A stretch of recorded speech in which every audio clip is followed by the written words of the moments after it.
صحیح حدیث کے الفاظ آپ کے سامنے رکھتا ہوں۔ ایک بندہ سویا اٹھا یعنی سو رہا تھا، کروٹ لی، بیدار ہو گیا۔ اب اس بیداری کے عالم میں اس کی یہ ٹریننگ ہونی چاہیے، صرف یہ دو وظائف لا الہ الا اللہ وحدہ لا شریک لہ لہ الملک و لہ الحمد وہو علی کل شیء قدیر کے ساتھ اگر کوئی بندہ سبحان اللہ والحمد للہ ولا الہ الا اللہ واللہ اکبر ولا حول ولا قوۃ الا باللہ اگر پڑھ لیتا ہے، یہ وظیفہ دونوں ملا کے ایک دفعہ پڑھ لیتا ہے، صرف ایک دفعہ، صحیح حدیث ہے، سویا، کروٹ لی، اچانک آنکھ کھلی، رفع حاجت کے لیے آنکھ کھلی، کسی کام کے لیے آنکھ کھل گئی،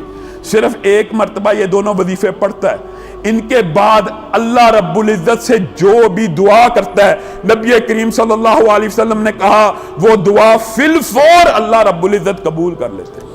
فی الفور قبول کر لیتے۔ صحیح حدیث یہ بھی موجود ہے، جو سونے سے پہلے یہ دو وظیفے ملا کے صرف ایک مرتبہ بھی یہ دونوں وظیفے پڑھتا ہے نا، ایک مرتبہ سو کی بات نہیں ہے، صرف ایک مرتبہ بھی پڑھتا ہے، نبی کریم نے کہا ہے اگر اس کے گناہ سمندر کی جھاگ کے برابر بھی ہوں معاف ہو جاتے ہیں۔